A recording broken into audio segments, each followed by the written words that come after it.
கிட்டத்தட்ட நான் நீங்க எல்லாருமா சேர்ந்து தான் இவங்க நல்லது செய்வாங்கன்னு நினைச்சு தேர்ந்தெடுத்தோம்.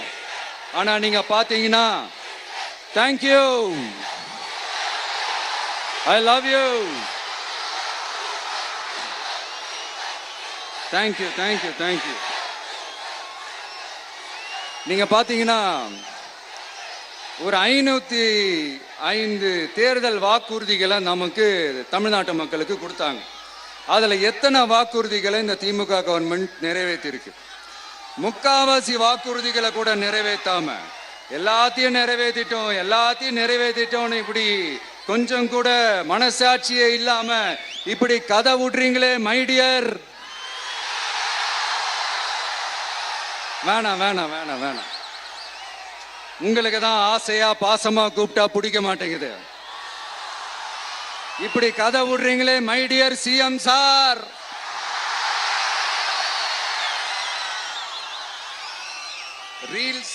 ரீல்ஸ் வேற ரியாலிட்டி வேற நீங்களே சொல்லிட்டு இப்ப நீங்க விடுறது அம்பட்டும் ரீல்ஸ் தான். அதுல எல்லாம் பாதியில அருந்தும் போயிடுச்சு. அப்படி அருந்து போன ரீல்ஸ் எல்லாம் கொஞ்சம் என்னன்னு பாப்போமா? கேஸ் சிலிண்டருக்கு மானியமா 100 ரூபாய் தரேன்னு சொன்னீங்களே, தந்தீங்களா? 1000 ரூபாய் ஒருத்தர் விடாம எல்லா பெண்களுக்கும் தருவேன்னு சொன்னீங்களே, தந்தீங்களா? டீசல் விலையில மீதி இருக்கிற 3 ரூபாய் குறைப்பேன்னு சொன்னீங்களே, குறைச்சிங்களா? நீட்டு தேர்வை ரத்து செய்வோம்னு சொன்னீங்களே, ரத்து செஞ்சீங்களா? கல்வி கடனை ரத்து செய்வோம்னு சொன்னீங்களே, ரத்து செஞ்சீங்களா? மீனவர்களை பழங்குடியின பட்டியல சேர்ப்போம்னு சொன்னீங்களே, சேர்த்தீங்களா? மீனவர்களுக்கு 2 லட்சம் வீடுகள் கட்டித்தரப்படும் சொன்னீங்களே, கட்டி தந்தீங்களா? அனைத்து மீனவ கிராமங்களிலும் மீன் உலர்த்தும் தளம் அமைக்கப்படும் சொன்னீங்களே, அமைச்சு கொடுத்தீங்களா? நெசவாளர்களுக்கு கூட்டுறவு சங்கத்துல கொடுக்கிற கடனுக்கு வட்டி 12% 8% குறைக்கப்படும் சொன்னீங்களே, குறைச்சிங்களா? ஆட்டோ ஓட்டுறவங்களுக்கு சொந்த ஆட்டோ வாங்க 10,000 மானியம் வழங்குவோம்னு சொன்னீங்களே, வழங்குனீங்களா? அரசு ஊழியர்கள் ஆசிரியர்களுக்கு ஓல்டு பென்ஷன் ஸ்கீம் கொண்டு வருவேன்னு சொன்னீங்களே, கொண்டு வந்தீங்களா? பகுதி நேர ஆசிரியர்களுக்கு பணி நிரந்தரம்னு சொன்னீங்களே, செஞ்சீங்களா? சத்துணவு மற்றும் அங்கன்வாடி பணியாளர்களுக்கு அரசு பணி உறுதின்னு சொன்னீங்களே, செஞ்சீங்களா? முதியோர் உதவித்தொகை 1500 ரூபாய் தருவேன்னு சொன்னீங்களே, தந்தீங்களா? தமிழகத்தில் இருக்கும் வேலை வாய்ப்புகள்ல 75% தமிழர்களுக்கு சொன்னீங்களே, தந்தீங்களா? 3 லட்சத்துக்கு மேல் இருக்கிற காலி பணியிடங்கள் நிரப்பப்படும் சொன்னீங்களே, நிரப்புனீங்களா? தூய்மை பணியாளர்கள் பணி ஊதியம், ஓய்வூதியம் போன்ற கோரிக்கைகள் நிறைவேற்றப்படும் சொன்னீங்களே, நிறைவேற்றினீங்களா? மக்கள் நல பணியாளர்களாக 25,000 பெண்கள் நியமிக்கப்படுவார்கள் சொன்னீங்களே, நியமிச்சீங்களா? ரேஷன் கடையில மீண்டும் உளுந்து வழங்கப்படும் சொன்னீங்களே, கொடுத்தீங்களா? அனைத்து அரசு வேலை வாய்ப்புகளிலும் பெண்களுக்கு 40% முன்னுரிமை வழங்கப்படும் சொன்னீங்களே, கொடுத்தீங்களா?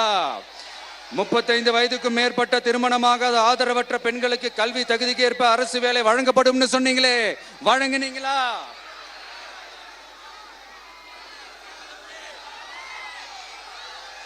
வகுப்பு வாரியத்தின் கோரிக்கைகள் பரிசீலிக்கப்பட்டு மேற்கொள்ளப்படும் சொன்னீங்களே, செஞ்சீங்களா? அரசு வீட்டு வசதி மற்றும் குடிசை மாற்று வாரிய வீடுகளில் மாற்றுத்திறனாளிக்கு ஒதுக்கீடு செய்யப்படும் சொன்னீங்களே, செஞ்சீங்களா? இலங்கை தமிழர்களை காப்பாற்ற ஒரே தீர்வு பொது வாக்கெடுப்பு தான், அதை நடத்த வலியுறுத்துவோம்னு சொன்னீங்களே, செஞ்சீங்களா? இப்படியே நம்ம கேள்வி கேட்டுக்கிட்டே இருக்க வேண்டியதுதான். இவங்க கிட்ட இருந்து எந்த பதிலும் வரப்போறது இல்ல. ஏன்னா இருந்தாதானே. அதனால நான் உங்களை கேட்கிறேன், செய்வோம் செய்வோம் செய்வோம் செய்வோம்னு சொன்னாங்களே, செஞ்சாங்களா? சத்தமா சத்தமா மை டியர். வேணாம் வேணாம் வேணாம். அப்படி கூப்பிட்டா, ஆசையா பாசமா கூப்பிட்டா அவங்களுக்கு பிடிக்க மாட்டேங்குது. அதனால கேக்குதா மை டியர் சிஎம் சார்? அவங்க பண்றது துரோகம்னா நீங்க பண்றது நம்பிக்கை மோசடி. இது ரெண்டுமே ஒண்ணுதான், ரெண்டுமே ஏமாத்து வேலை தான். இது ரெண்டுமே ஜனநாயக குற்றம் தான். இப்படி ஏமாத்துறதுல இவங்க 2 பேருமே ஒரே வகைரா தான்.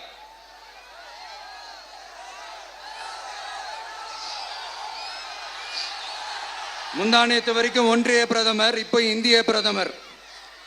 இப்படி மாத்தி மாத்தி பிளேட்டை மாத்தி மாத்தி பேசுறதுல நம்ம சிஎம் சார் ரொம்ப பிரில்லியன்ட். இப்ப புரியுதா மக்களே, மறைமுக உறவுக்காரர்கள்னு நாம ஏன் சொல்றோம்னு? சரி, இப்ப நம்ம அரியலூர் மாவட்டத்துக்கு வருவோம்.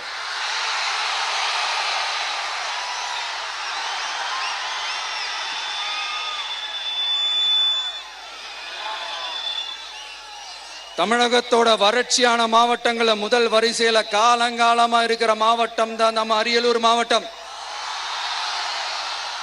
சிமெண்ட் உற்பத்தியும் முந்திரி உற்பத்தியும் நடக்குது, பட்டாசு தொழிலும் கொஞ்சம் நடக்குது. ஆனா இங்க இருக்கிற இந்த தொழிலையாவது மேம்படுத்தலாம்னு இந்த கவர்மெண்ட் ஏதாவது யோசிக்குதான்னு கேட்டா ஜீரோ தான். சிமெண்ட் ஆலைகளால ஏற்படுற மாசுபாட்டுல இருந்து மக்களை பாதுகாக்க என்ன நடவடிக்கை எடுக்கப்பட்டிருக்குன்னு தெரியல. யுனெஸ்கோவோட உலக மரபு சின்னமாக அறிவிக்கப்பட்ட கங்கை கொண்ட சோழபுரம் கோயிலை முறையாக பராமரிக்கணும். ஜெயங்கொண்டத்தில் ராஜேந்திர சோழனுக்கு மணிமண்டபம் அமைக்கலையே ஏன்?